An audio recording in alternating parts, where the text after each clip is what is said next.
Ben, rebonjour tout le monde. Est-ce que vous voyez mon écran? Est-ce que vous m'entendez bien?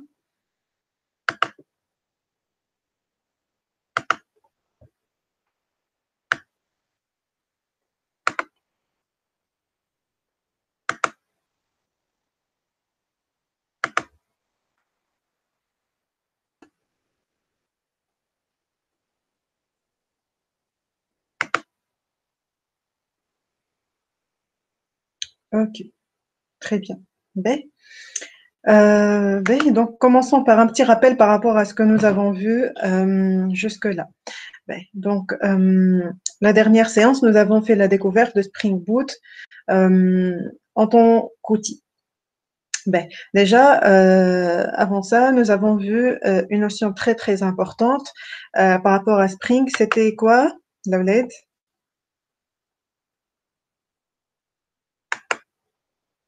Qu'est-ce qui a participé au succès de Spring en tant que framework?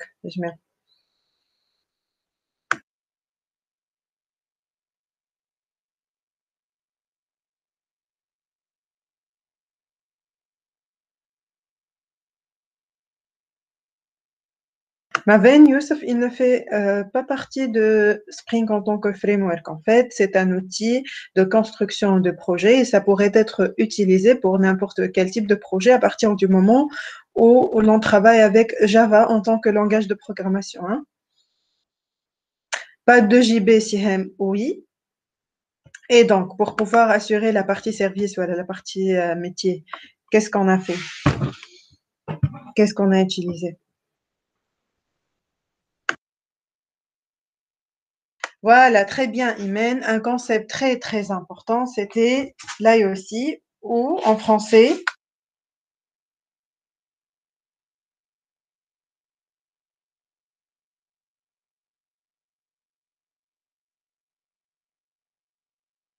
très bien, l'inversion de contrôle. Est-ce que quelqu'un pourrait nous rappeler le concept, si je mets un?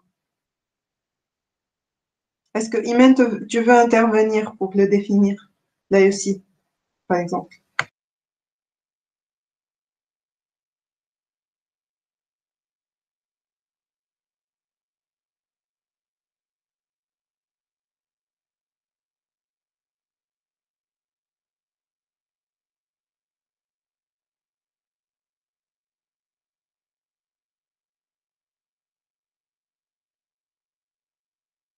Très bien.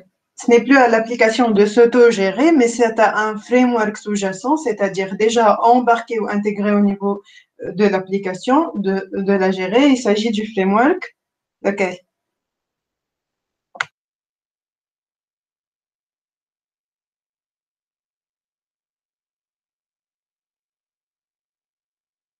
Très bien, Imen. Il s'agit du framework Spring, tout simplement. Très bien.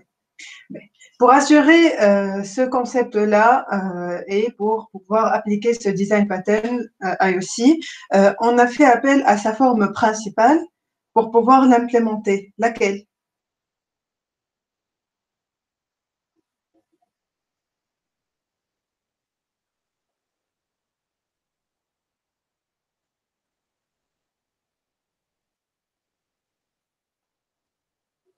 Quelle est la forme principale de l'IOC? Quelle est la forme principale de l'inversion de contrôle?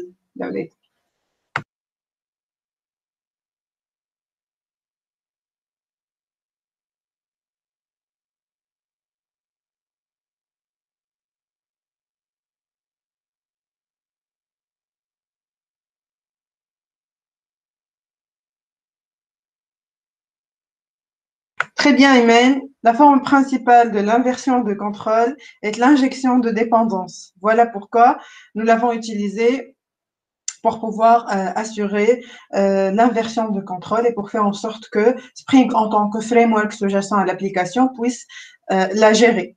C'est-à-dire pouvoir créer les billes Spring sous le contrôle de Spring en tant que framework, plus assurer l'injection de dépendance, c'est-à-dire l'injection de la couche service dans quelle couche?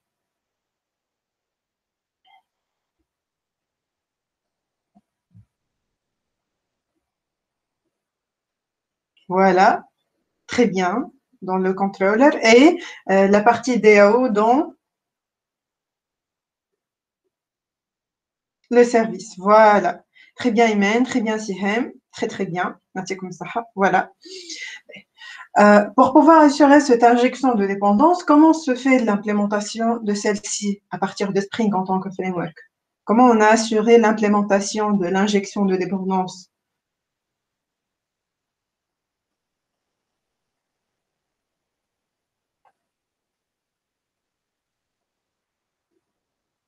À travers l'utilisation de quoi?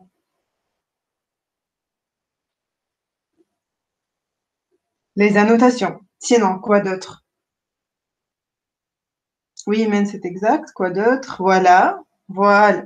La configuration en utilisant XML ou bien la configuration en utilisant Java ou bien la configuration en utilisant les annotations. Très bien. Sihem, oui, on travaille toujours sur les bin Spring, mais je parle du mode de configuration, hein. Comment se fait la configuration? On a vu les trois méthodes, soit par XML, soit par Java, soit par les annotations. Quelle est la config la plus recommandée, Yajmer?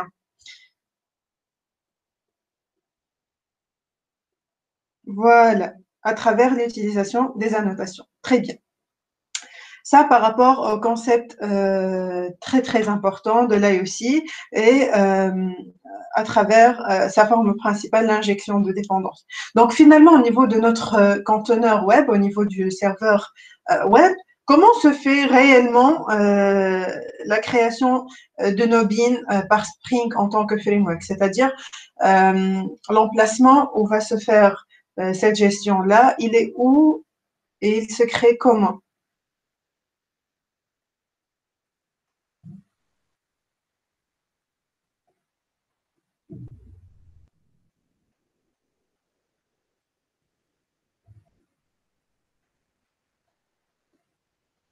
Container. Quel container, hein? À préciser, hein? Oui, il s'agit d'un container, mais lequel?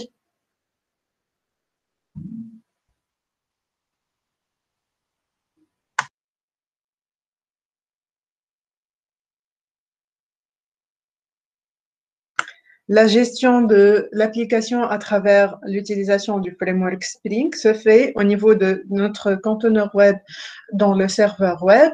Comment ça se fait, cette gestion-là? À travers quel espace mémoire?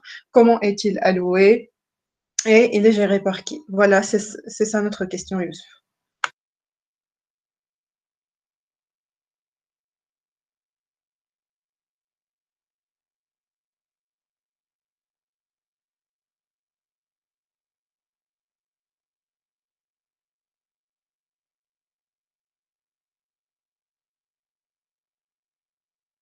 Ouais, à travers quel container? Voilà, là aussi container. Très bien, Sihen. Et comment est alloué cet emplacement mémoire, cet espace mémoire? Très bien. Il ne se fait plus statiquement comme on faisait pour les EJB, mais plutôt dynamiquement. Très bien. Très bien. Voilà. Très bien. Très, très bien. Voilà. Ben, donc déjà, la gestion, elle se fait dynamiquement par Spring à travers l'utilisation de ce qu'on appelle IOC Container, cet espace mémoire. Et il se trouve au niveau du conteneur web dans le serveur web qu'on utilise. Quel est le serveur web qu'on utilise, Yajmir?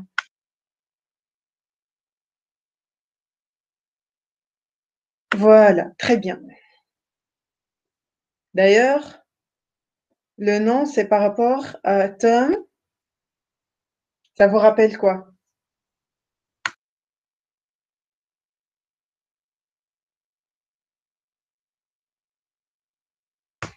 Exact, Salim. C'est par rapport à Tom le chat. Voilà, très bien. Ben, après, nous avons fait la découverte d'un outil très très intéressant qui est Spring Boot. Qui peut nous rappeler de quoi il s'agit, c'est quoi au juste, qu'est-ce on en fait, etc.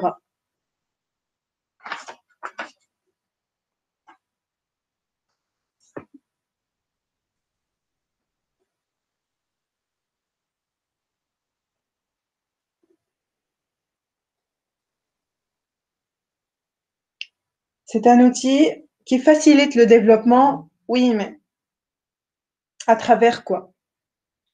Comment il facilite ce développement, Imen?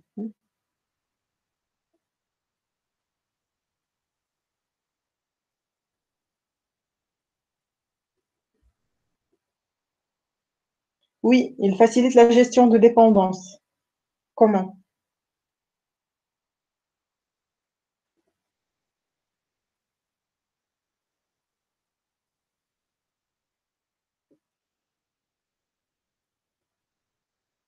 Ah, il a l'aide.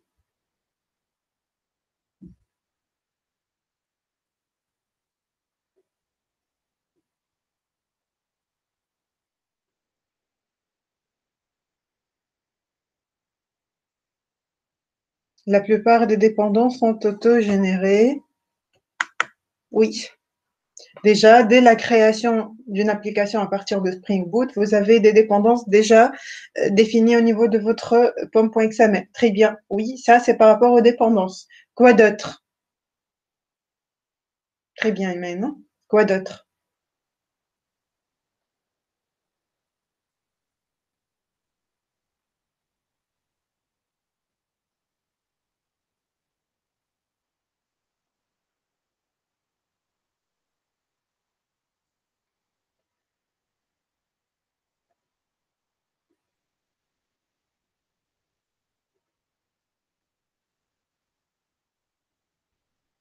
Oui, qui centralise, facilite la gestion des configurations en les centralisant dans un seul fichier. C'est exact, Imen. Très bien. Quoi d'autre? Quel est le fichier déjà de config unique dans notre application Spring Boot?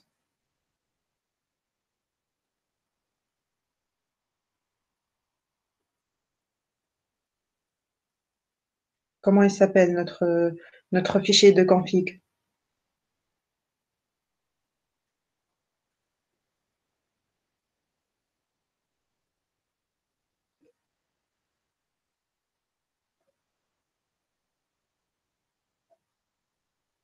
Le fichier de configuration relatif à Spring Boot, il s'appelle comment, Tablet?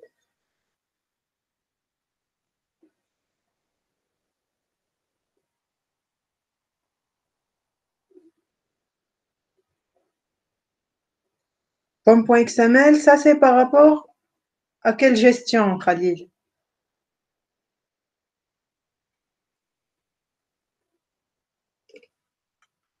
Voilà, la gestion, pas que ça, hein, pas la gestion de dépendance uniquement, c'est par rapport euh, à l'outil de configuration, à l'outil de construction de projet Maven, hein. Donc, il contient déjà la définition de notre projet, le nom, donc le group ID, artifact ID, version, les properties, les dependencies, etc. Donc, il contient tout ce qui est nécessaire pour Maven Core afin de scanner les détails par rapport à notre projet. Entre autres, la gestion de dépendance, mais pas que ça. Nous, on parle de notre fichier de config relatif à Spring Boot qui va à la fois donc contenir les détails par rapport à la journalisation, chose qu'on faisait à travers le fichier log4j.xml par exemple, la gestion de la persistance des données, la gestion du serveur, etc. Non, email, il ne s'appelle pas config.xml, je vous montre. Déjà, on va le trouver où?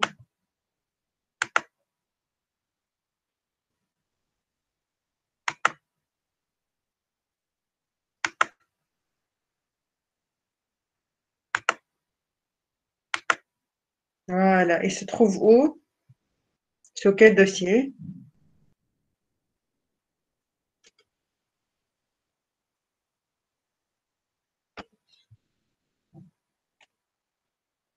Au niveau de quel dossier?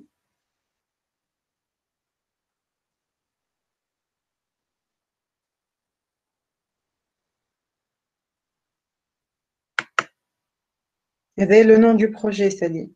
Au niveau de quel dossier on va le trouver? Très bien, Imen, src/main/resources, et donc le fichier application.properties, c'est ça le fichier de config qu'on a eu la dernière fois. D'accord? Ben. Donc, on a parlé de la gestion de dépendance grâce à Spring Boot. Elle est beaucoup plus simplifiée. On a parlé de la configuration de l'application qui a été très simplifiée également à travers l'utilisation d'un seul fichier de configuration. Ben, quoi d'autre? Que propose d'autre Spring Boot?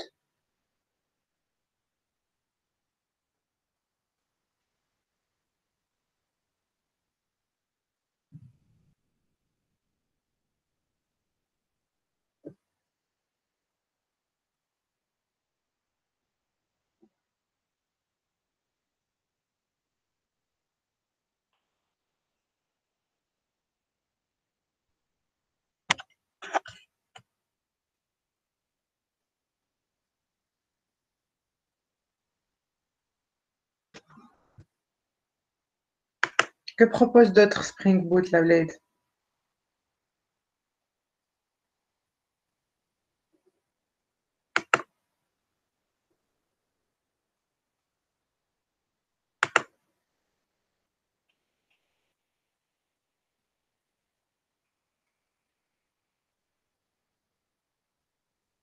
Que propose d'autre?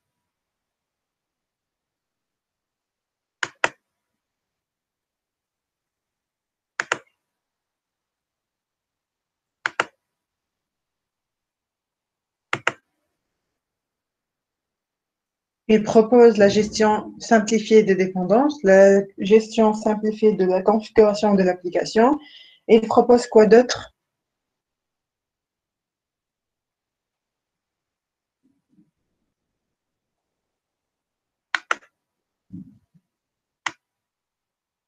Humaine, je pense que tu l'as dit tout à l'heure.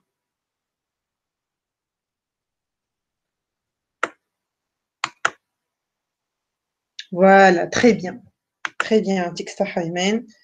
Voilà, c'est exact. Donc, déjà, il propose également un serveur embarqué au niveau de l'application. Donc, pour résumer, Spring Boot en tant qu'outil, il permet d'utiliser Spring Framework, donc Spring Core, donc les éléments de base de Spring, comme la journalisation, les tests unitaires, etc., plus un serveur embarqué au niveau de l'application. Pour nous, il s'agit de Tomcat, et moins de config, puisqu'on faisait avant, donc on a fait plusieurs fichiers de configuration en utilisant XML, etc. Donc, il y a une simplification de cette config à travers l'utilisation d'un fichier de configuration unique application.properties. Ce que nous avons vu jusque-là, c'était la création d'un projet vide en utilisant Spring Boot en tant qu'outil. Aujourd'hui, Inch'Allah, on va commencer à travailler sur ce même projet-là pour attaquer la partie persistance des données. Puisque avant, donc, en travaillant sur un traitement quelconque par rapport à notre projet, dès que le serveur il est éteint, est-ce que l'objet il va rester au niveau du serveur?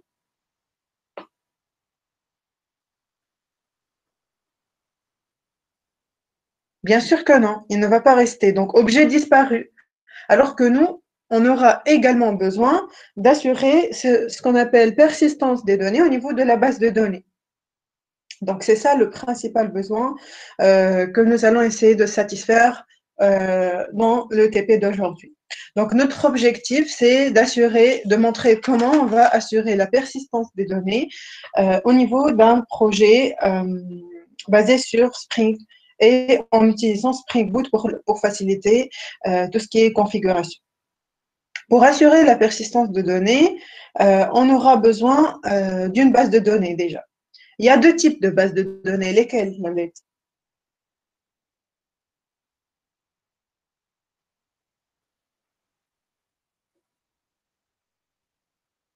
Les types de bases de données, hein.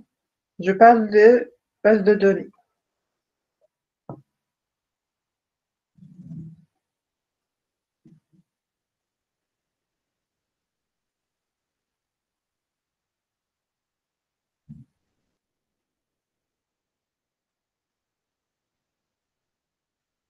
Je parle de bases de données humaines, mouche de serveur.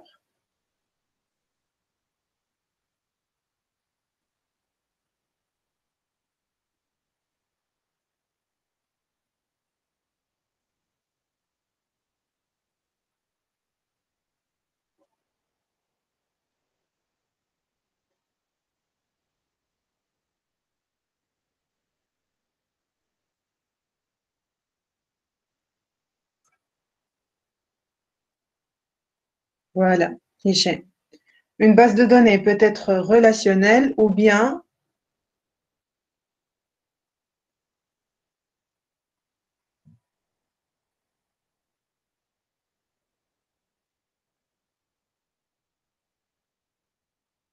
voilà, très bien.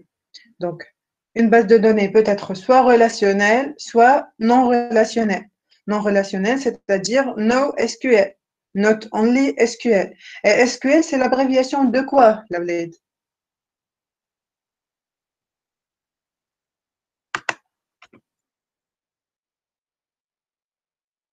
SQL, c'est l'abréviation de quoi?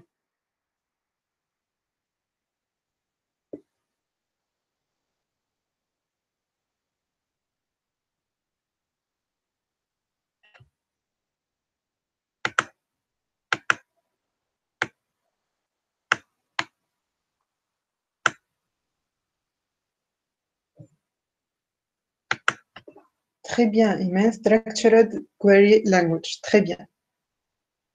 Donc finalement, quelle est la différence entre l'utilisation de bases de données relationnelles et l'utilisation de bases de données relationnelles? C'est que au niveau de nos bases de données relationnelles, on aura des tables et on aura des relations entre ces tables-là.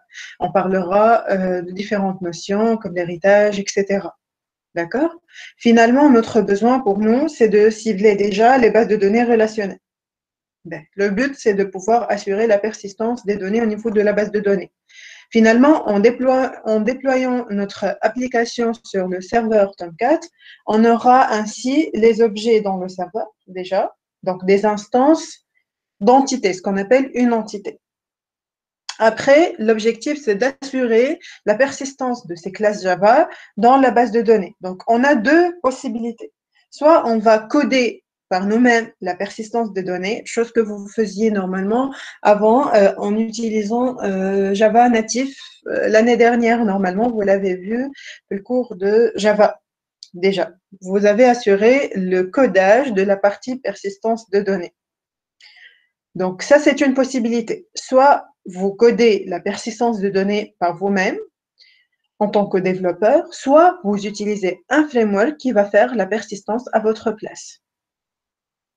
Donc, les étapes, soit c'est à vous d'assurer cette persistance des données, donc vous assurez l'instanciation des objets à partir de différentes classes Java, puis vous assurez la persistance, soit vous utilisez un framework pour assurer ceci.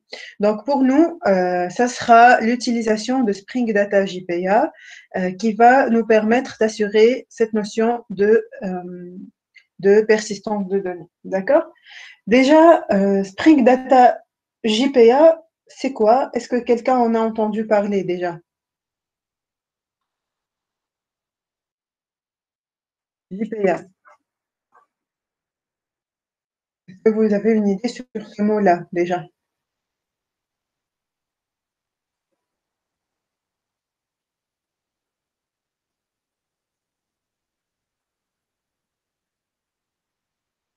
Le mot JPA.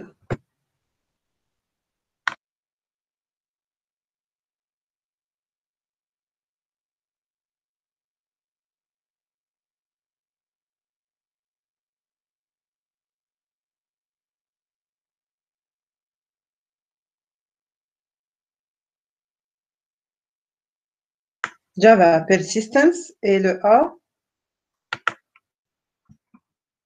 voilà, Java Persistence API. Très bien, bien aimé. Java Persistence API est une spec, une spécification. C'est quoi une spécification?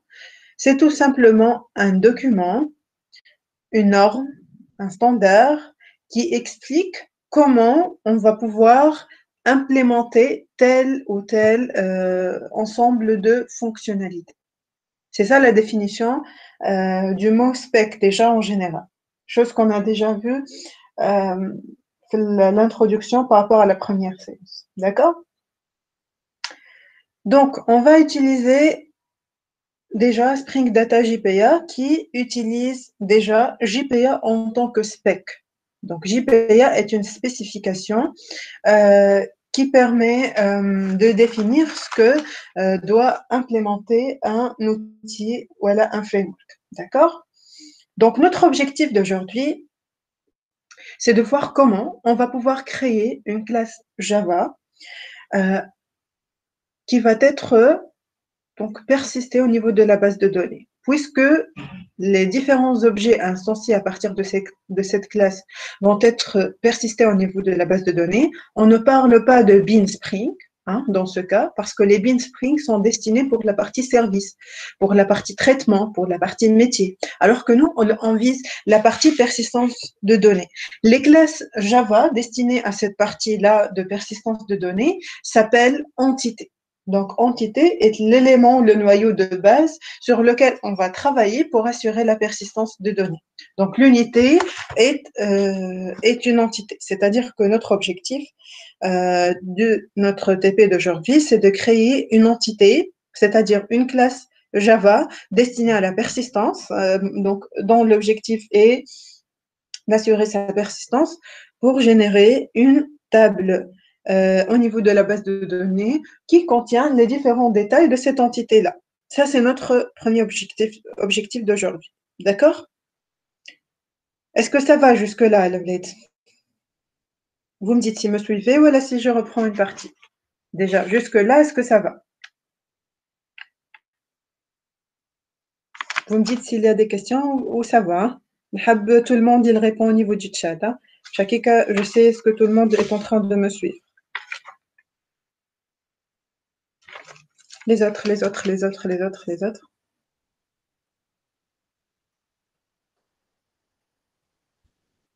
Très bien. Donc, déjà, notre objectif, c'est d'assurer la création de notre première entité qui va pouvoir contenir toutes sortes d'attributs, des dates, des énumérations, etc. Comment on pourrait assurer la notion d'héritage, etc. Et toutes les manips sur ces entités-là, comment on pourrait par la suite faire un CRUD, etc. Ben, donc, pour résumer, puisque on vise la persistance de données, soit on va le coder par nous-mêmes, comme vous faisiez l'année dernière, en utilisant JDBC natif, par exemple, qui est une API offrant des méthodes permettant de communiquer avec les SGBD, ou bien on pourrait utiliser un framework, par exemple Spring Data, JPA, Hibernate, etc., pour assurer cette persistance de données. Bien sûr, donc chaque SGBD, il a son JDBC. Donc, chaque SGBD, il a son JDBC. Et donc, on aura beaucoup de code à faire, chose que vous faisiez l'année dernière. Et bien sûr, il y a donc un risque d'erreur. Voilà pourquoi il y a eu apparition de ce qu'on appelle la notion d'ORM. Est-ce que vous en avez entendu parler, Laouled? Est-ce que quelqu'un en a entendu parler? La notion d'ORM.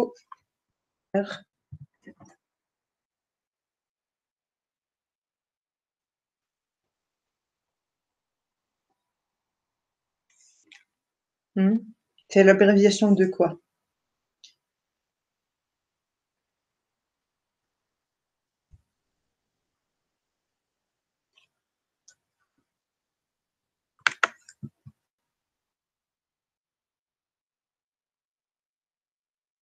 Voilà, très bien. Donc, vous, initialement, vous avez manipulé des bases de données. Donc, l'élément de base que vous avez manipulé, c'était les tables au niveau de la base de données. Alors que nous, en codant en Java, on utilise la notion de programmation orientée objet. Donc, on a la notion d'objet. Voilà pourquoi, pour assurer une analogie entre les deux mondes, on aura besoin d'assurer la persistance d'objets métiers à travers l'utilisation d'ORM, Object Relational Mapping. Donc, le mapping objet relationnel est une technique de programmation qui va permettre d'associer une ou plusieurs classes avec une table au niveau de la base de données. Et chaque attribut de la classe Java, il aura un champ au niveau de la table dans la base de données.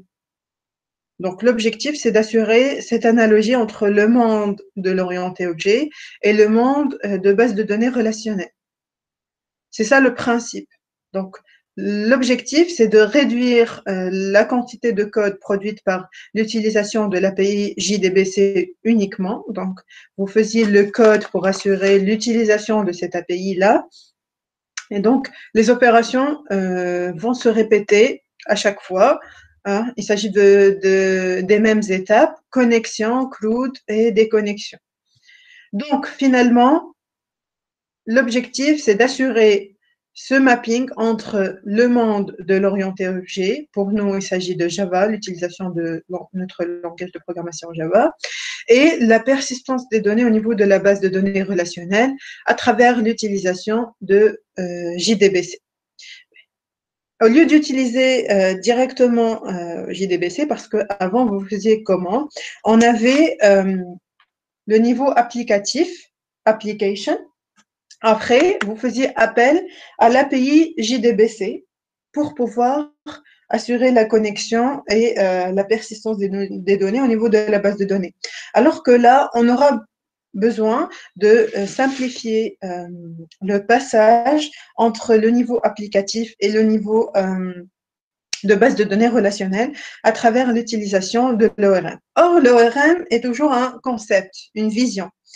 Donc là, on aura besoin d'une implémentation par rapport à cette vision-là. D'accord? Donc pour nous, JPA, comme nous l'avons défini tout à l'heure, c'est une spec, c'est une spécification. D'accord? On aura donc besoin d'une implémentation de celle-ci. Donc, avant, voici ce qu'on faisait. La partie présentation, la partie métier, la partie DAO, et on faisait appel à notre JDBC. Alors que désormais, on va rajouter une couche dans le cadre rouge là que vous voyez pour pouvoir assurer le concept d'ORM, l'Object Relational Mapping. À travers quoi? À travers des couches contenues dans l'application. Donc, c'est la couche DAO qui va appeler une implémentation de JPA, de la spécification JPA.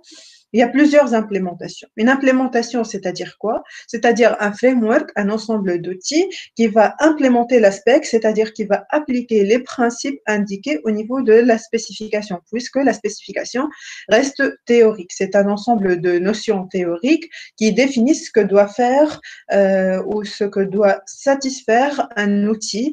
Donc implémenté. Voilà pourquoi on aura bien sûr besoin d'une implémentation. Il y a plusieurs, Toplink, Hibernate, etc. Nous, on va opter pour l'utilisation d'Hibernate. D'accord? Donc, on aura sur le niveau applicatif les notions de couche, contrôle, model et DAO. Pour la partie donc gestion de tout ce qui est persistance de données, on utilisera Hibernate qui, lui, il va implémenter la spec ou la spécification JPA comme vous voyez ici. D'accord? Donc, l'objectif, c'est toujours de faciliter l'utilisation de la persistance de données pour pouvoir automatiser des tâches que le développeur faisait d'une façon répétée à chaque fois. Donc, finalement, désormais, on aura le niveau applicatif, puis on fera appel à un projet Spring appelé Spring Data. Donc qui lui est un ensemble de projets Spring que Spring offre pour pouvoir simplifier l'accès aux données. Spring Data JPA est un sous-projet de Spring Data qui se base sur Hibernate afin d'accéder aux données, de permettre l'accès et la persistance des données. Donc Hibernate, lui, il implémente, il respecte, autrement dit, la spec ou la spécification JPA. Donc Hibernate est un framework qui implémente la spécification JPA. Donc, pour nous, finalement, il s'agit du niveau applicatif. Après, on fera appel à Spring Data JPA, qui lui fera appel à Hibernate en respectant la spécification JPA, qui, elle, va faire appel à JDBC en tant qu'API pour pouvoir assurer, bien sûr, la persistance de données. Alors qu'avant, c'était aux développeurs de faire appel à JDBC à travers beaucoup de lignes de code. C'est-à-dire que avant, premièrement, avec l'utilisation de JDBC, on avait à faire approximativement une vingtaine de lignes de code pour pouvoir assurer la persistance des données. Alors qu'en utilisant Hibernate, on avait à définir ce qu'on appelle un Entity Manager, qui est une interface qui permet d'assurer la persistance des données. Donc, on avait à définir l'Entity Manager, puis on faisait un Entity Manager.persist pour assurer la persistance, etc. Donc, ce qu'on faisait avant avec JDBC en une vingtaine de lignes de code, on le faisait avec Hibernate en à peu près 2 lignes de code. Alors qu'en utilisant Spring, contrairement à l'utilisation de JDBC, nécessite une vingtaine de lignes de code, et contrairement à Hibernate, quand on utilisait Hibernate seulement, on avait besoin d'approximativement 2 lignes de code, alors qu'en utilisant Spring, on n'aura plus à faire des lignes de code pour assurer la persistance de données. Il suffit d'indiquer l'entité que vous visez et l'action que vous voulez faire, et elle va se faire directement grâce à notre framework Spring à travers l'utilisation de ce qu'on appelle Spring Data JPA. D'accord ? Donc, finalement, l'objectif est toujours d'assurer une simplification de ce qu'on faisait avant en tant que développeur pour assurer la persistance de données. Ce n'est plus aux développeurs de manipuler directement JDBC. Donc, on passe désormais par des niveaux. Le niveau de l'application où on fait appel à Spring Data JPA, qui est un sous-projet de Spring Data. Spring Data est un ensemble de projets que Spring offre pour simplifier tout ce qui est gestion de données. Et Spring Data JPA, il va bien sûr faire appel à Hibernate en respectant JPA, qui lui, en tant que framework, Hibernate, il va bien sûr faire appel à JDBC d'une façon transparente à l'utilisateur, bien sûr. Donc, voilà comment on va assurer une simplification de la manipulation des données à travers donc, le fait d'ajouter cette couche-là qui va assurer tout ce qui est persistance de données. D'accord ?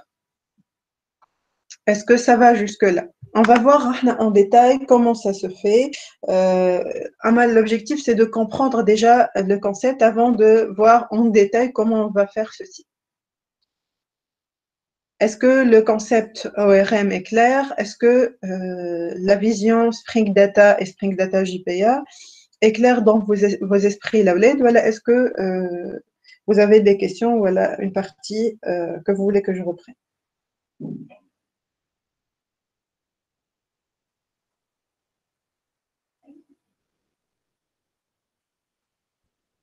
Vous me dites au niveau du chat, là, vous me dites ça va, voilà une question. Ça va, voilà, on reprend une partie.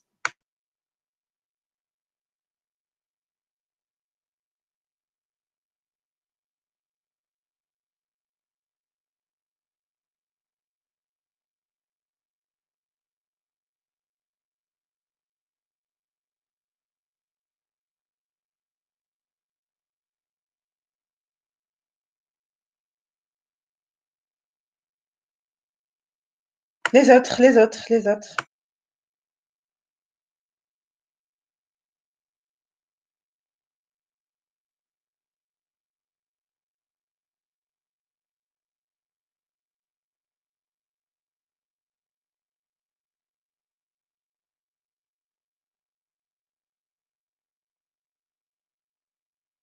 Très bien. Donc, finalement, l'objectif, c'est d'assurer tout ce qui est persistance de données.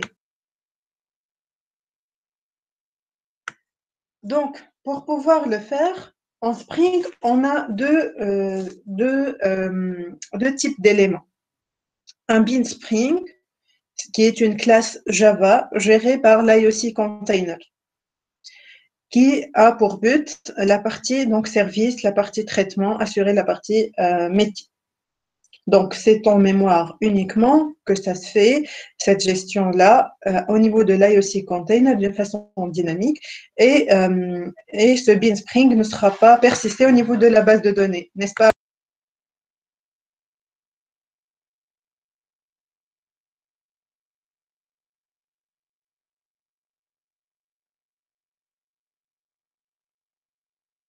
Très bien.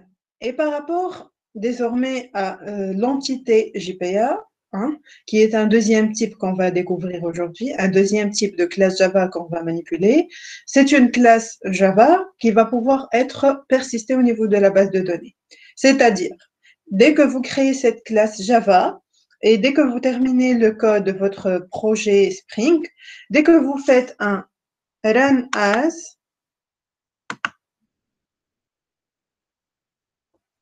ici,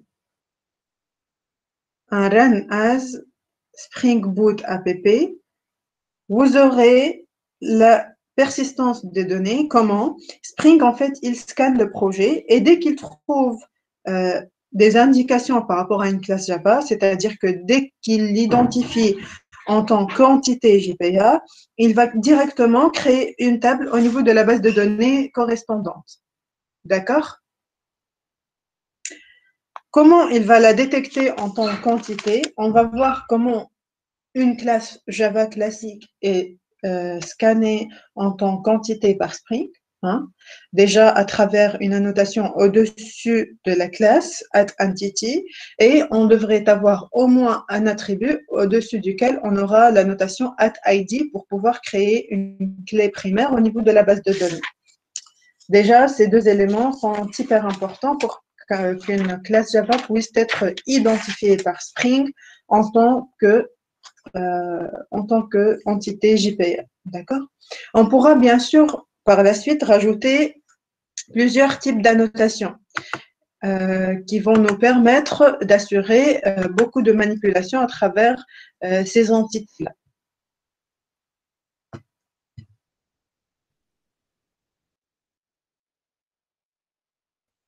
Donc finalement, Spring Data JPA, il va manipuler JPA en se basant sur Hibernate, qui est une, qui est une implémentation, hein, qui est un framework respectant un JPA, hein, qui va gérer cette persistance de données et qui va faire appel à JDBC en tant qu'API pour assurer cette persistance de données. Une entité est une classe Java dont les instances vont pouvoir être persistantes. Elle va être déclarée à travers la notation @entity. Donc là, on va découvrir Tawa comment créer notre première entité. C'est ça l'objectif de notre TP d'aujourd'hui. Comment créer une entité JPA, donc une classe Java vue par Spring en tant qu'entité JPA, et comment assurer par la suite tout ce qui est configuration nécessaire pour assurer sa persistance de données, donc cette persistance de cette entité-là au niveau de la base de données, c'est-à-dire que l'on voudrait générer la table correspondante à cette entité-là. C'est ça l'objectif d'aujourd'hui. Donc, on va découvrir quels sont les éléments de base d'une entité JPA, déjà, comment elle est détectée en tant qu'entité JPA, et par la suite, les parties optionnelles qui vont nous permettre d'apporter des modifications ou des spécifications par rapport à cette entité-là. Déjà, les éléments de base pour définir une entité, c'est qu'elle doit être obligatoirement déclarée à travers la notation @entity au-dessus de sa classe. Par la suite, elle va devoir posséder au moins une propriété déclarée comme une identité de cette entité à travers la notation @id. Et elle doit implémenter l'interface sérialisable. On va expliquer cette notion de sérialisable. La sérialisation, déjà, c'est quoi? Est-ce que quelqu'un en a entendu parler, Laouled? Est-ce que vous avez une idée sur le mot sérialisation? Vous en avez probablement entendu parler pour les autres modules. Est-ce que quelqu'un pourrait nous le définir?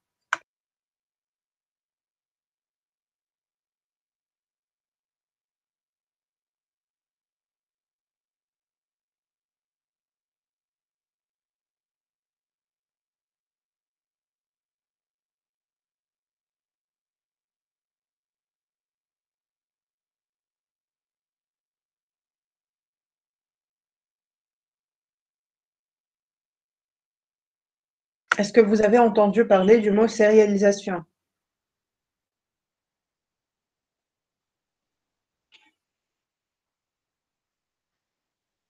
Pas nécessairement JSON, Tihem, hein. C'est une transformation de format, oui. Dans quel but?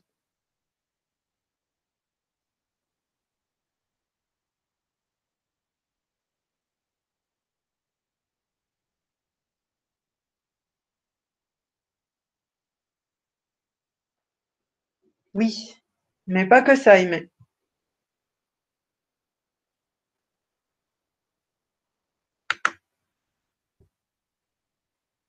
Créer une instance de la classe dans la base de données. Oui, mais pas que ça. Youssef.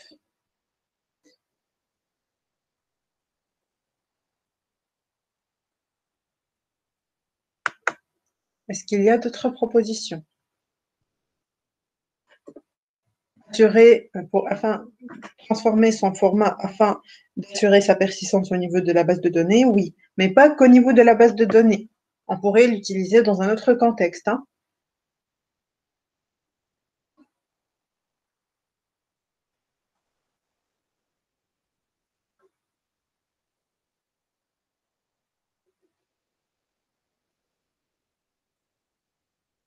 Oui, oui aussi. Quoi d'autre?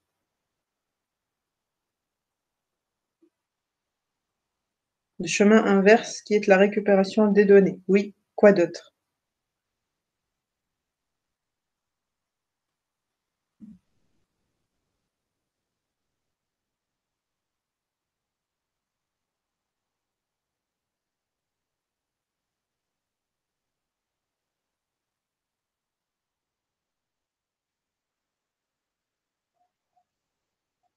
Euh, bon, les services web.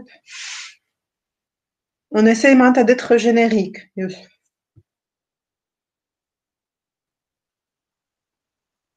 On essaye déjà de comprendre le concept dans sa généralité. On va spécifier, hein.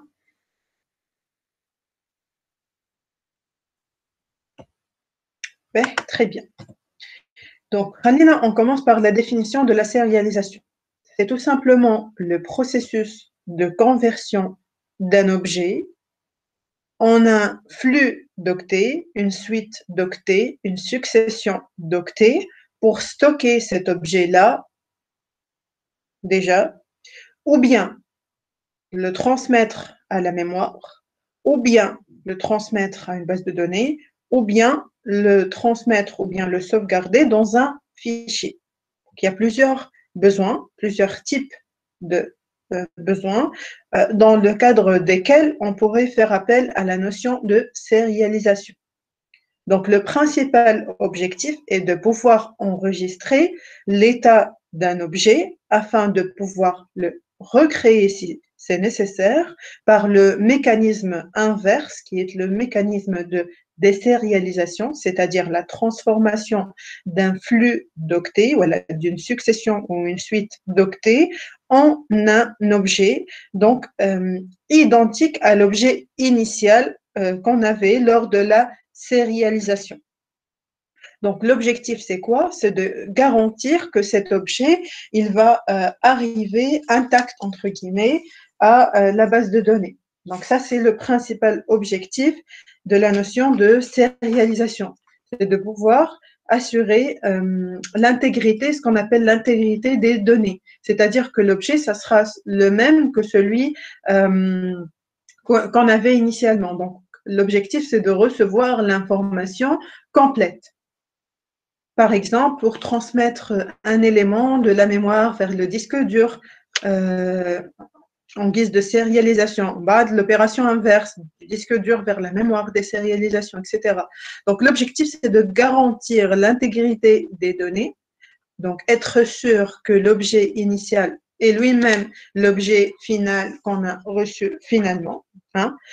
Donc, voilà pourquoi on va faire appel à la notion de sérialisation, parce que ce n'est pas du tout intéressant d'avoir des informations qui ne sont pas exactes et qui seront persistées au niveau de la base de données.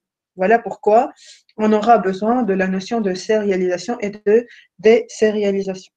Voilà pourquoi il est exigé qu'une entité JPA implémente l'interface sérialisable.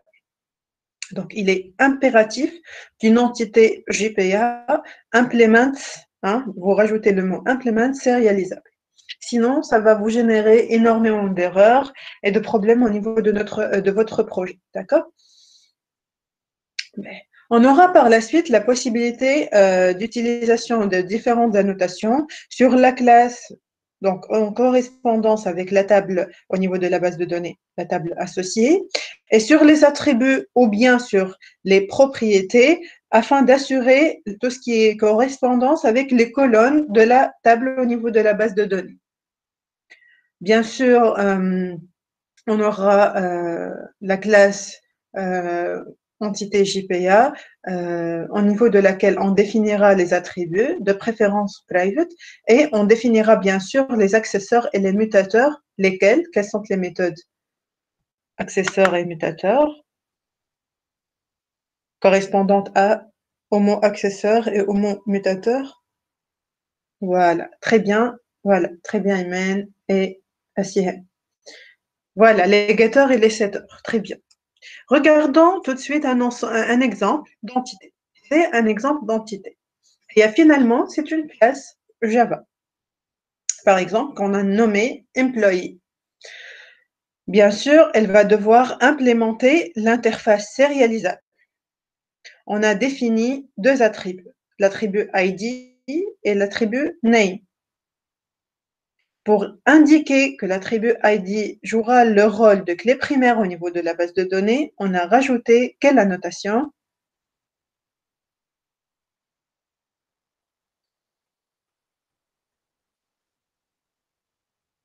Voilà, très bien, Youssef, @id. Déjà, pour définir cet attribut comme clé primaire par la suite, une fois la table générée au niveau de la base de données. Après, il y a plusieurs options sur lesquelles on pourrait jouer. Par exemple, en créant cette table au niveau de la base de données, normalement, si on ne met aucun détail, donc Hibernate en tant que framework, il va donc choisir le même nom que le nom de l'entité JPA, employee. Sinon, on voudrait par exemple changer le nom. On pourrait très bien rajouter la notation @table qui va nous permettre de jouer sur les noms de notre table correspondante à l'entité JPA employee. Donc, on pourrait par exemple, @table, hop, on ouvre les parenthèses, name égale t-bas employee, par exemple. Donc, la table qui va être créée, la table correspondante à l'entité employee, aura comme nom t-employee. Si on voudrait, à l'image de la modification du nom de la table, on pourrait également modifier le nom des colonnes relatives aux différents attributs. Par exemple, donc là, la colonne, si on ne met rien, elle va être nommée ID. Si on voudrait, par exemple, modifier son nom, on pourrait très bien rajouter la notation @colon et indiquer name égale ample-id, et comme ça, on pourra changer le nom de cette colonne-là. La colonne correspondante à ID aura comme nom au niveau de la base de données ample-id. Même chose pour name, par exemple. On pourrait modifier en ample-name, par exemple. Donc, Adobe a des possibilités. Il y a également la notion de génération automatique de l'ID. Il y a différentes stratégies qu'on va voir et que l'on pourrait définir pour faire en sorte à ce que vous n'aurez plus, en tant que développeur, à définir par vous-même les ID et assurer à chaque fois leur incrémentation. D'accord? Vous pouvez choisir que cette incrémentation soit automatique, par exemple. D'accord? Ça va? Vous me dites si ça va, voilà, s'il y a des questions, là, Leïda. Vous me dites au niveau du chat, est-ce que ça va? Voilà, il y a des questions. Jusque-là. Les autres, les autres, les autres.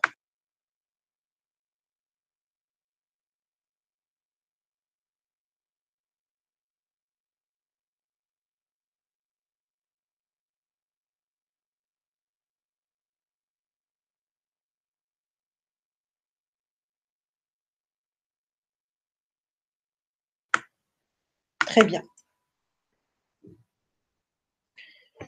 Très bien.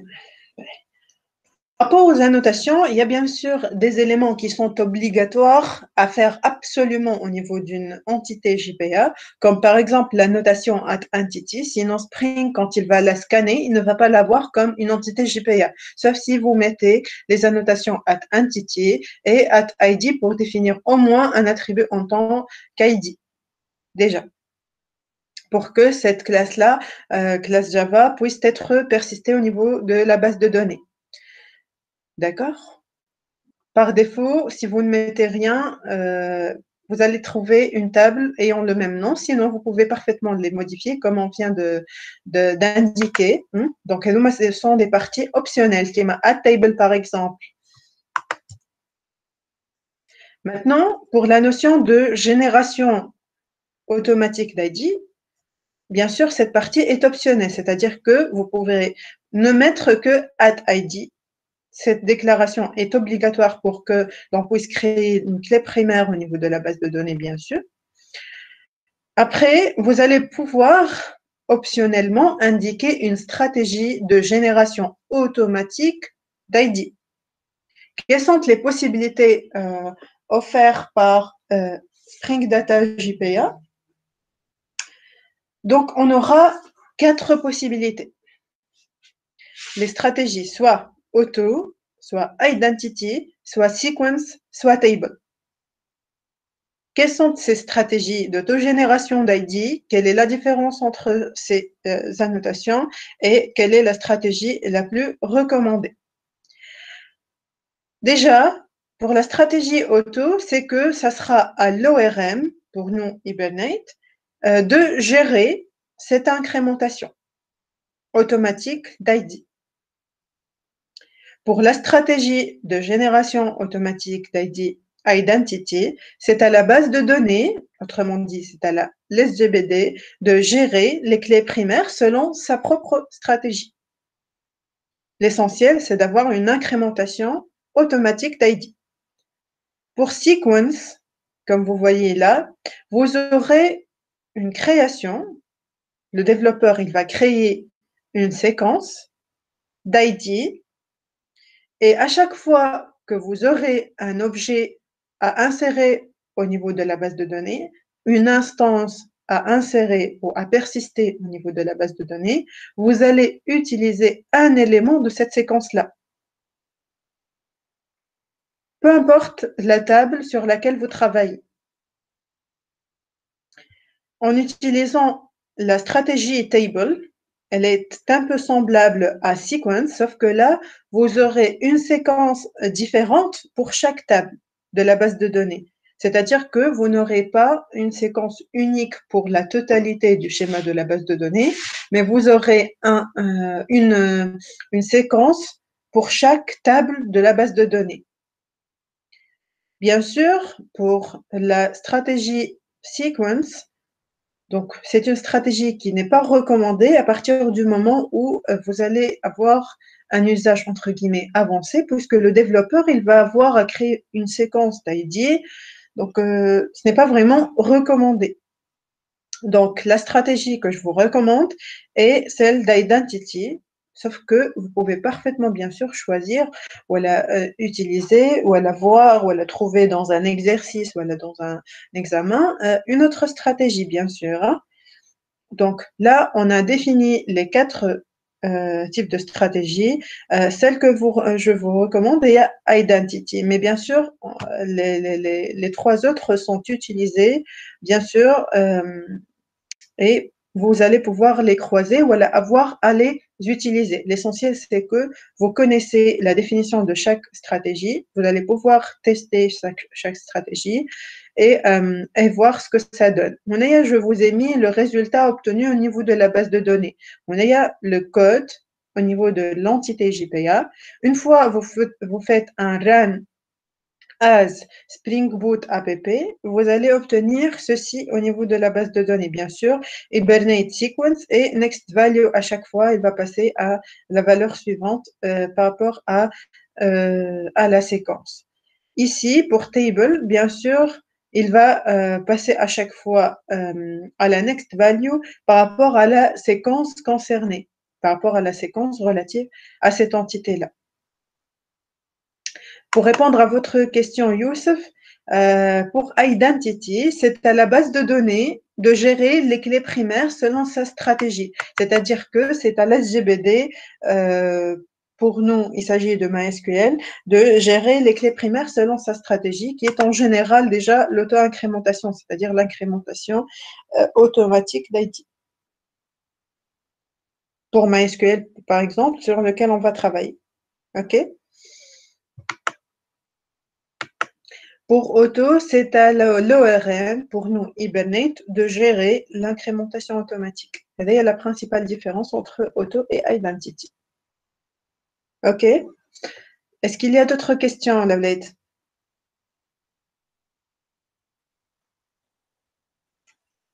N'hésitez pas s'il y a des questions.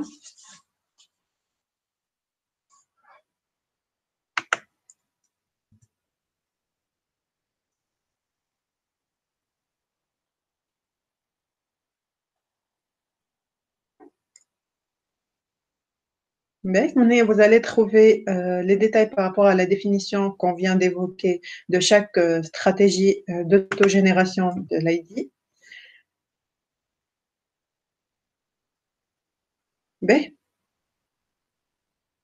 Un exemple. Par exemple, si je vous pose une petite question au niveau du champ Employee ID de la table T Employee ici, comment ici, dans un premier cas, Moni ici, dans un deuxième cas, comment l'ID va être alimenté à chaque fois?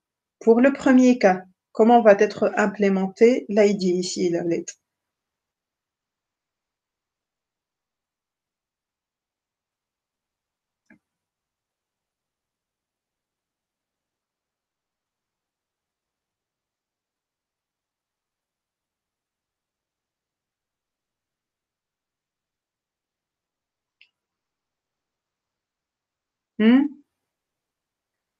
Allez, donc comment?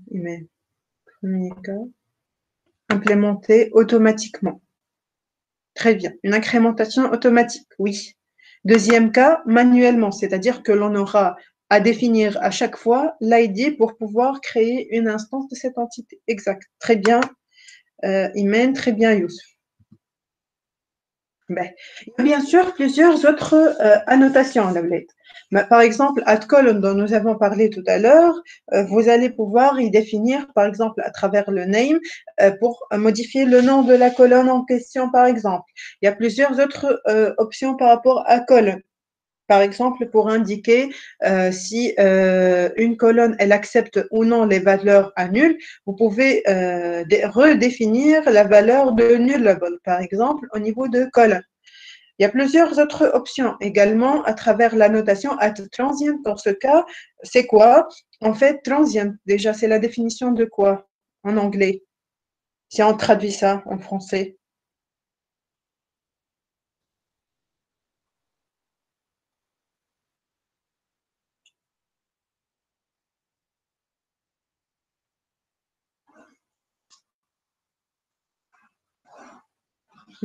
Ça veut dire transient. Ça veut dire quoi, à votre avis?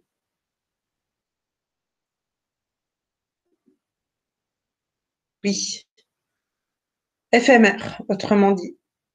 Donc, cette annotation-là est utilisée côté Java, mais donc, c'est-à-dire qu'on aura un attribut ayant ce nom-là, mais pas de colonne à son nom au niveau de la table en question. C'est-à-dire que ça va être ignoré côté base de données. Ça va être, autrement dit, uniquement utilisé dans la partie métier, la partie Java, un attribut que l'on voudrait utiliser dans la partie Java, alors que l'on ne voudrait pas assurer sa persistance au niveau de la base de données. C'est-à-dire que on ne voudrait pas avoir une colonne à son nom au niveau de la table correspondante à cette entité-là, au niveau de la base de données. Dans ce cas, on parle de l'annotation @transient. À partir du moment où vous l'ajoutez, donc ceci indique que l'attribut ne va pas être mappé et donc non persisté dans la table en question, dans la table relative à cette entité-là. OK? Ça va?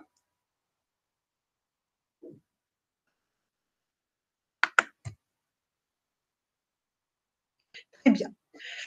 Après, il y a plusieurs d'autres types d'annotations en Leaflet. Par exemple, pour assurer la manipulation de dates, chose que vous allez probablement en avoir besoin au niveau de vos différents projets. Donc, pour la date, vous allez devoir rajouter la notation atemporal pour pouvoir gérer un attribut en tant que date. Pour pouvoir le déclarer, il va falloir ajouter atemporal et vous ouvrez une parenthèse pour indiquer le type de l'affichage de la date que vous désirez. Temporal type, point, et vous mettez soit time, soit date, soit timestamp.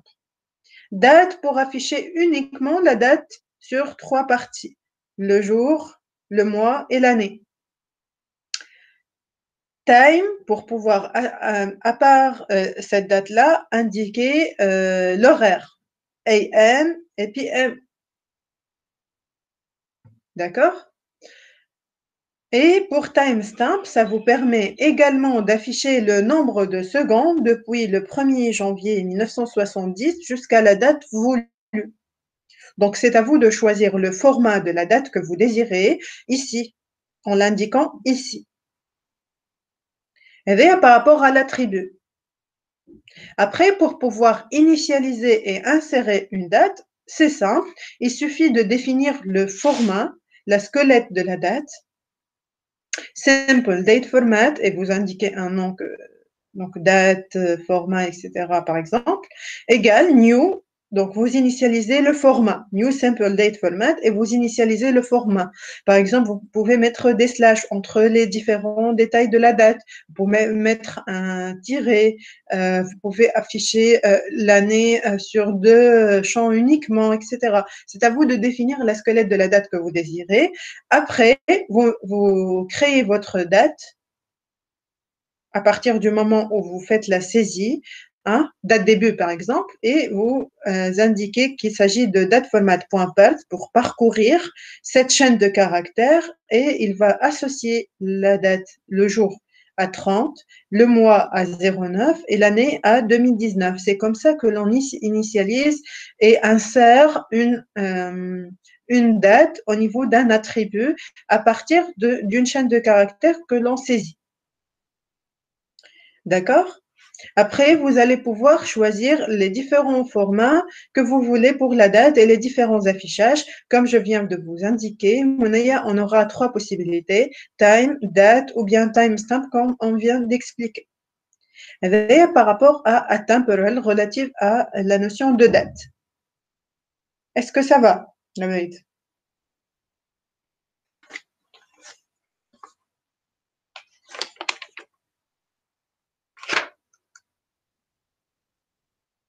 Très bien. Ben, très bien, Laurette. Donc, finalement, notre objectif, c'est de pouvoir créer une première entité JPA avec les différentes annotations que l'on pourrait tester. Après, dès qu'on fera un run as Spring Boot app, Spring, il va scanner l'objet, il va scanner le projet et dès qu'il va trouver une classe Java ayant la notation @entity et au moins un attribut au-dessus duquel on a placé @id, il va automatiquement créer une table dans la base de données et ça, c'est notre objectif d'aujourd'hui. Il y a également une possibilité de manipulation de ce qu'on appelle les énumérations. Est-ce que vous en avez une idée, Laouled? Est-ce que vous les avez manipulées auparavant d'autres modules? Si oui, c'est quoi?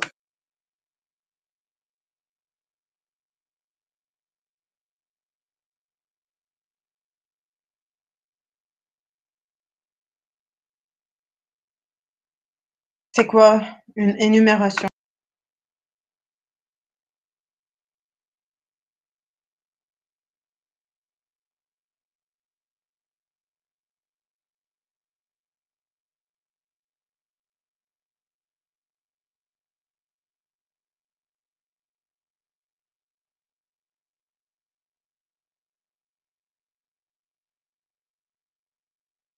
Qu'est-ce qu'une énumération? Vous l'avez normalement vu d'autres modules, là, les choix multiples, les valeurs possibles pour un attribut. Oui, que l'on définit à partir de quoi?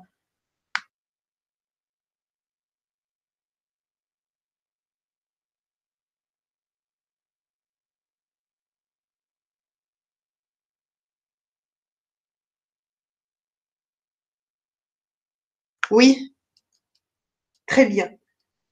Que l'on définit à partir de plusieurs choix. Les humains sont situés au niveau d'une seule liste que l'on définit par énumération.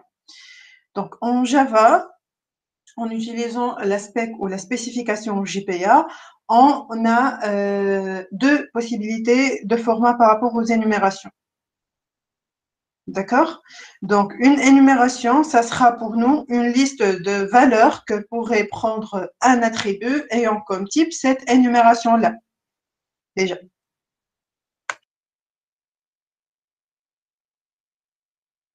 Vous voyez là, en précisant une annotation at enumerated, enum type point, et on précise le type de l'énumération que l'on voudrait définir.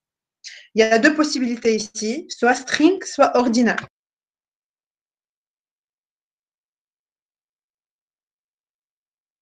Soit vous choisissez string, et dans ce cas, la valeur va être stockée au niveau de la base de données en tant que chaîne de caractères, qui va être bien sûr remplie à partir de notre choix relatif à cette liste-là, de l'énumération, bien sûr.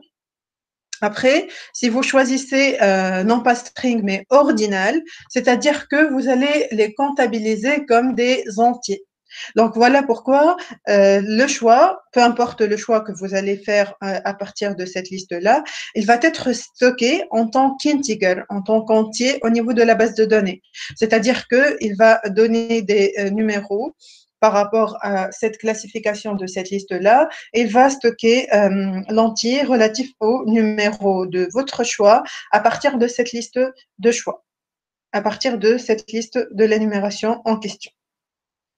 D'accord? Donc, pour nous, on a deux possibilités, soit string, soit ordinal. L'essentiel, c'est de ne pas laisser at enumerated sans préciser l'enum type parce que sinon, il va vous les stocker au niveau de la base de données d'une façon qui ne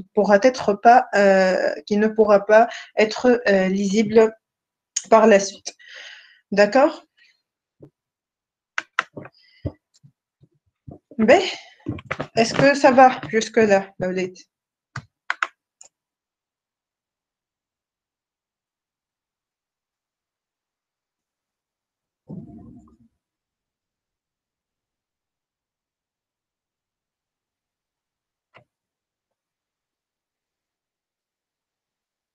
Ben, très bien. Ben, juste une petite remarque. Est-ce que vous avez remarqué, on est à l'emplacement de la notation par rapport à l'attribut? Est-ce que c'est au-dessus de l'attribut?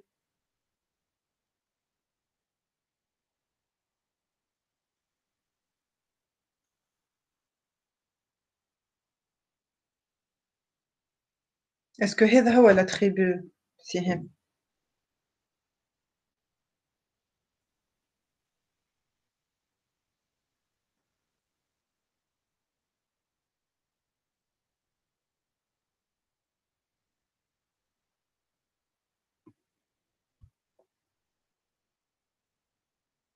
Voilà. Donc, pourquoi, à votre avis, en fait, il y a tout simplement deux possibilités. Soit vous choisissez de mettre toutes vos annotations relatives aux différents attributs au-dessus de l'attribut en question. Donc, il va falloir sauvegarder ou la laisser ou la faire ce même choix dans la totalité des entités de votre projet. Soit vous mettez vos annotations au-dessus des getters relatifs aux différents attributs en question, et donc il va falloir respecter ce choix dans la totalité des entités. Ça, c'est une remarque très, très, très importante et qui cause beaucoup d'erreurs une fois qu'elle n'est pas respectée. Donc, je reprends.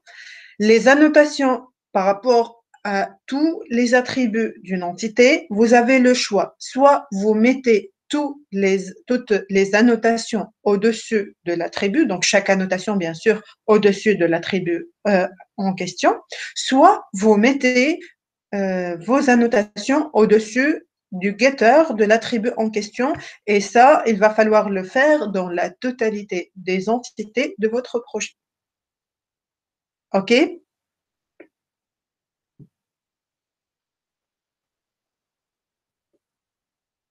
Oui, on ne peut pas mélanger. C'est ça le principe, Youssef. D'accord? Donc, je passe à l'explication du TP d'aujourd'hui. Notre objectif, c'est la création d'une première entité. Les étapes. Déjà, on va faire appel au TP de l'autre fois. C'est-à-dire qu'on va créer un Spring Boot app, une application basée sur Spring Boot, comme on a fait la dernière fois et comme on a expliqué la dernière fois, en prenant le soin de cocher Spring Data JPA et Spring Web pour pouvoir manipuler ou comprendre les parties de Spring Data JPA. Donc, on a déjà expliqué ces étapes-là. Une fois le projet créé, on va ajouter au niveau du fichier application.properties les propriétés suivantes. C'est-à-dire qu'on va manipuler une base de données nommée test qu'on va créer au niveau de notre MySQL. C'est-à-dire que là, je vais créer au niveau de MySQL, normal new, donc un nouveau schéma de base de données que je vais nommer test, par exemple. D'accord? Après, vous allez insérer ce bout de code par rapport à la configuration de cette base de données-là.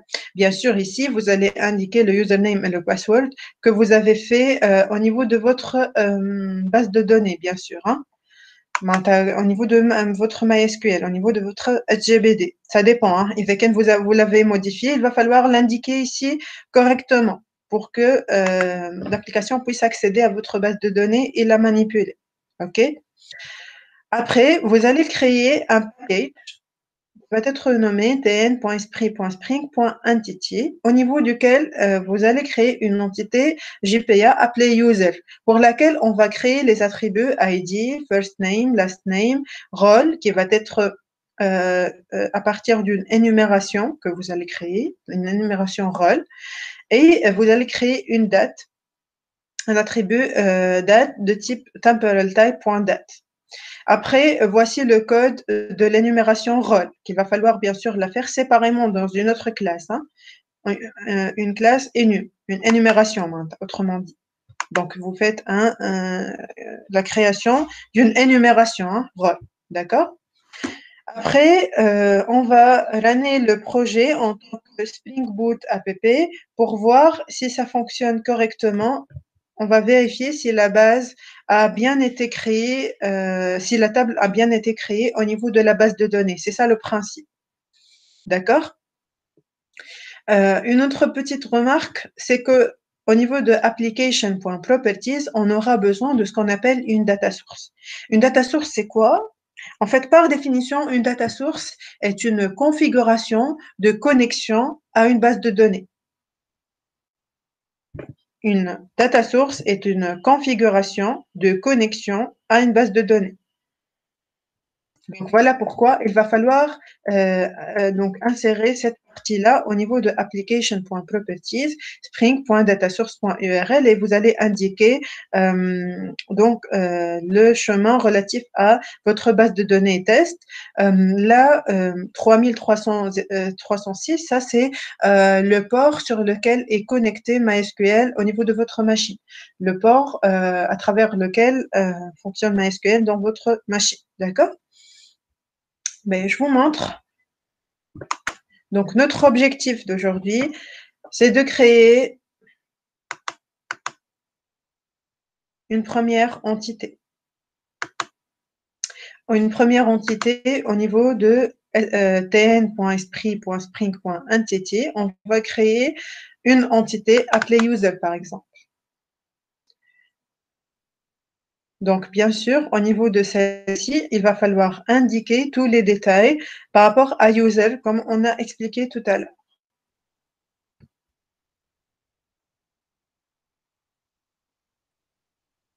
Une fois que vous allez que vous aurez finalisé la partie user et la partie application.properties au niveau de laquelle vous allez insérer ce qu'on vient d'expliquer, il suffit, comme vous voyez, elle doit implémenter serialisable, elle doit donc faire en sorte que ces attributs soient private, que vous générez les getters et les setters, etc. Une fois que vous aurez terminé l'implémentation de l'entité user plus donc la configuration indiquée au niveau de application.properties, il suffit de faire quoi pour avoir notre table au niveau de la base de données Lavlade? Là, il va falloir faire quoi? Dès que vous m'avez suivi. Il suffira de faire quoi?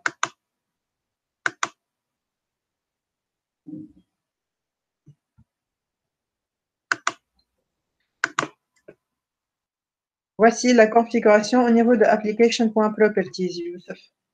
Database, et vous indiquez les détails par rapport à database.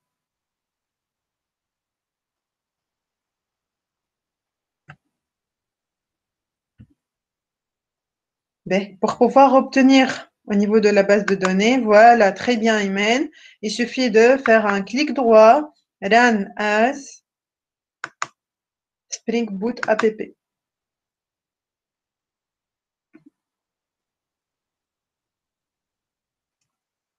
Dès qu'il termine, vous consultez votre base de données test. Et j'ai créé plusieurs tables. À moi, bien sûr, on a notre table Use. Donc, la table a bien été créée. Vous allez pouvoir faire différents tests. Hein, où vous allez pouvoir créer plusieurs tables pour tester, etc. L'essentiel, c'est d'avoir pour notre TP déjà une première entité. Vous allez pouvoir tester les différentes annotations optionnelles que l'on pourrait manipuler notre entité.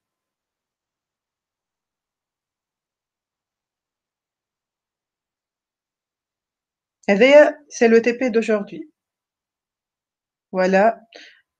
Donc, il m'a créé notre table. Je l'ai déjà créée. Maintenant, normalement, vous allez la trouver vide, bien sûr. Vous n'avez pas encore fait de croûte. On n'a pas encore fait de croûte au niveau de cette table-là. Est-ce que ça va, Lavled?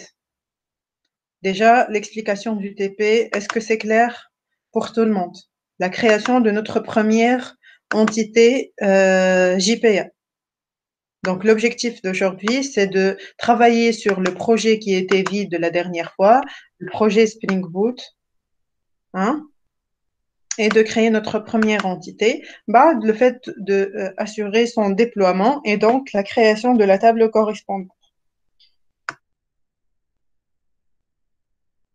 Est-ce que ça va, Lavled? Vous me dites si ça va, voilà s'il y a des questions, Lavled. Hein? Au niveau du chat, tout le monde, hein? Vous me dites, ça va, voilà s'il y a des questions. Les autres, les autres, les autres. Donc, pour résumer, Madame. essayez d'écrire un A pour parler. À quel cas je reconnais, il est en train de parler. Hein?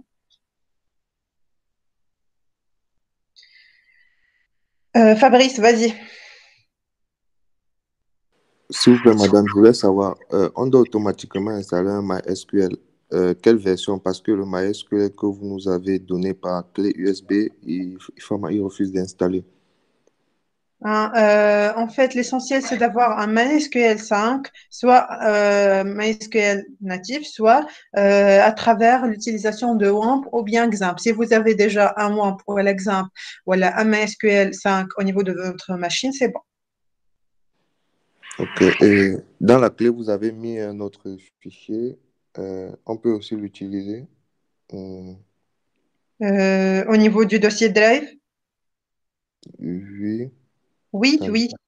Oui, vous pouvez parfaitement utiliser la version insérée au niveau du Drive. L'essentiel, c'est de ne pas mélanger soit un WAMP, soit un XAMPP, soit un MySQL au niveau de votre machine. Pas les trois, voilà, pas deux de ces éléments-là, car ils utilisent le même port pour fonctionner MySQL.